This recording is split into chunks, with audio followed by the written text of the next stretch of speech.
Welcome back to the day after talking duck sports. Sorry, I had it's a little delayed. Had a little bit of a mix-up with anyway, never mind. It doesn't matter. So, with football over, it is basketball season. We'll start some other sports here pretty soon, but right now it is basketball on the hard court. Oregon has two quad one road games that they just finished up. Oregon, again, comes from behind to get these wins. They got to stop doing that, especially on the road. But let's just go ahead and take a look at the first matchup. That was Ohio State on Thursday. Oregon comes away with the victory here. Very much a struggle in this game. I thought Oregon played in spots very well, but again, they struggle to play a full game, and that really burns them in these games. They go through 3 or 4 minute stretches of just not being able to score. But Jackson Shellstad is on a tear right now, and I'm not going to say that he got these wins for him, but without Jackson Shellstad putting up double-digit numbers, Oregon doesn't win these games, but I guess that can be said for pretty much everybody on the team here. So if you go ahead and look, both teams shot 42%. Oregon shot 36% from three, and Ohio State shot 38%, but you can see that Oregon got 2 more three-pointers than Ohio State, and so Oregon went 15 regular baskets to Ohio State 17, and then Oregon hits 9 threes to Ohio State 7. Both of them had 16 free throws. Oregon shooting 72%, that's going to start to be a problem in these Oregon games if they can't get that free throw percentage up. Oregon wins the rebound battle. Offensive rebound goes to Ohio State. Assists were even. Steals, Oregon gets a couple more steals. Both teams had 3 blocks. Oregon has 12 turnovers, and if you see Ohio State has 12. And if you can win the rebounding battle and you can win the turnover battle, you have a very good chance of winning games. But again, Jackson Shellstad goes off and gets 24 points. Nate Biddle gets 21. No other members of the Duck team are in double digits, but you can't overlook these other guys. TJ Mamba scores 9 points. He's starting to get a little bit better. Bam Tracy is a force on defense. Brandon Angel is, physical in there on defense. He went 3 for throw from free throw line, but he had 5 rebounds. That's a big deal.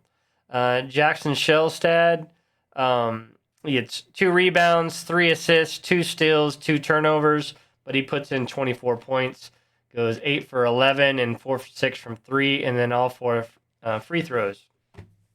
Cook gave good minutes. Kwame Evans is doing really good. He only scored 7 in this game. And then you got Barthélemy, which is a huge lift for Oregon. Always seems to manage to score when Oregon needs him to score, and that's really huge. So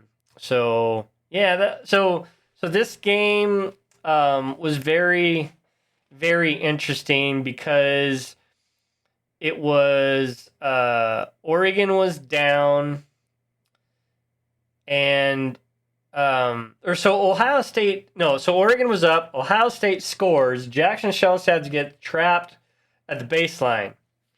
Ohio State gets the steal. They get fouled. They make 2 free throws to go up by 1 point. Jackson Shellstad gets the ball, drives all the way down, quick drive, forces the foul, hits 2 free throws to go up, and then Ohio State just couldn't score in the end, gave Oregon that win. And but it was still like a last moment win. If you can see, Oregon was down by 5 at the half, and they closed that gap to make that gap there. And then Oregon is able to score 46 in the second frame to get that win. So hard-fought victory. But again, Oregon comes from behind to win, but Jackson Shellstad on a tear. Of course, Nate Biddle had 21 points also in that game, eight rebounds, 1 assist, 1 steal, 3 blocks, a force in the middle. Their little two-man game has been really good for Oregon. So Oregon finally gets a win against Ohio State in the Big Ten again, so we can get that out of the way. So then, after this quad one win, Oregon has a few days off, plays Sunday, and they play against Penn State, which is a very, very different game. And I thought this game showed a lot of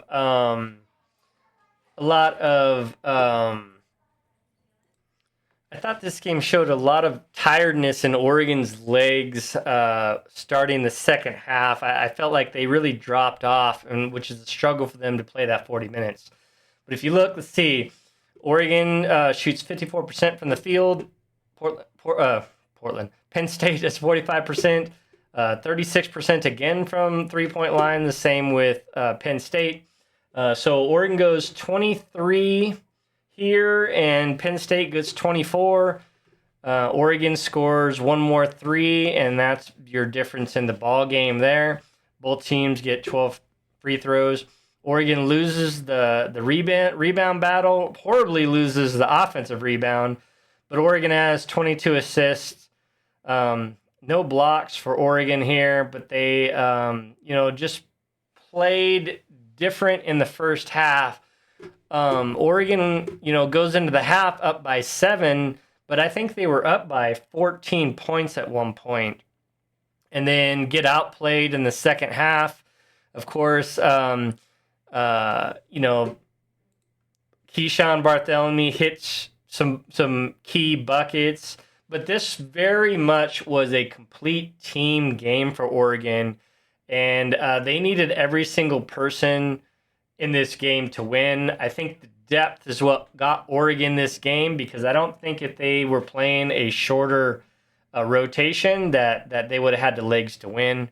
Of course, Jackson Shellstad again goes 7 of 10, 3 from 5, has 17 points, but I think only 2 people didn't get into double figures that played, and that was Brandon Angel and Cook, but both of them gave us great minutes. Cook went 1 for 6 from the free throw line. Like to clean that up. But he had 5 rebounds, 1 assist, 1 steal. Did really good there. But a key stat I thought for Jackson Shellstad was not only did he score 17 points, but he had 8 assists and 0 turnovers, which is very key and very huge in this game. Oregon needed every bit to eke out this 1-point victory. This game was tied, I think, at 78, but Oregon, again, after that big lead that they had by 14 points, that middle frame area, I think at one point Oregon was down by 9 in the second half. Oregon has to come back and tie it at 78, and then you just had, I think, again, I believe Jackson Shellstad hits a mid-range jumper that puts Oregon up, and then Penn State couldn't get the bucket there at the end. So Jackson Shellstad hits the bucket, and then they get the turnover on Oregon's inbound. They get the ball, they hit a 3, and then Oregon has to get the ball in to finally close it out. Kind of a crazy ending, but it shouldn't have been that close. Oregon had dominated most of the game, but let them back in.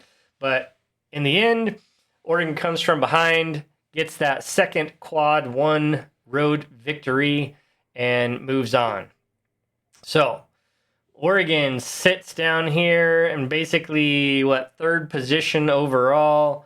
They got Michigan State at 5-0, Michigan at 5-0, Purdue at 5-1, Illinois at 4-2, Oregon at 4-2, and Iowa at 4-2. So Oregon's next schedule, they play Purdue and Washington, and then Minnesota. So they got a whole week till they play Purdue. Purdue is ranked number 17. Oregon's number 13. That'll be a huge game for Oregon if they can get that victory. But we'll have to see what happens at Oregon's home floor. So if you look here in the net, Oregon is ranked, number 21 in the rank. That's pretty good. Purdue is ranked number, 15. So that's where they need to get to.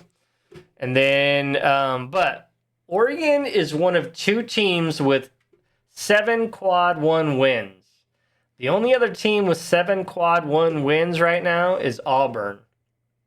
And they are the number 1 team currently in the nation. Not that Oregon is the number 1 team in the nation. However, those quad 1 wins are what they look at the end of the year when they're doing seedings and stuff. So if Oregon keeps playing like they are and keeps stacking some wins, they're going to have a whole bunch of quad 1 wins by the end of the season. And that puts them in a really good place for seeding for the tournament. But with that said, you have to play some complete games. And with Oregon doing this come from behind thing because they're not playing 40 minutes, they're going to have to figure out what to do. Because living on the edge like that, you're going to get burned eventually. It burned them against UCLA with the last second bank shot from UCLA to walk off with that win. Otherwise, Oregon, wins that game. But in the end, you can't let teams get back into games that you're closing out, and you can't go 3-4 minutes without scoring. Oregon goes through these 3-4 minute droughts where they get really lackadaisical. They quit playing defense. Their offense starts to struggle. And then Dana's got to get them back on track. I think this is huge where Jackson Shelstad sometimes need to be a little less selfish and force the issue sometime to get his teammates back on track. I know he's trying to distribute and get them going, but sometimes a big money 3 gets a team going, or a big, a bucket, just any bucket at some point breaks that momentum where you just can't score, and then your other teammates pick it up. Sometimes you just got to make the other players play better, and sometimes you just got to show them that you can score, that your team can score, and then get back on defense and play that defense. Oregon has been playing better defense, but they still need to play a complete game. 40 minutes is what they need to get to. Right now, they're playing probably like 32 minutes, and that 8 minutes is huge. They let that lead slip away against Penn State. That should have been a complete domination game, but they let them back in. Give credit to Penn State. They got hot, and they started feeding the ball, and Oregon had no answer for quite a while. But in the end, Oregon gets the victory. We move on, and now we have a week off to get ready for Purdue. Next up is Purdue, and we'll see how that one goes. So see you next week. Much love all.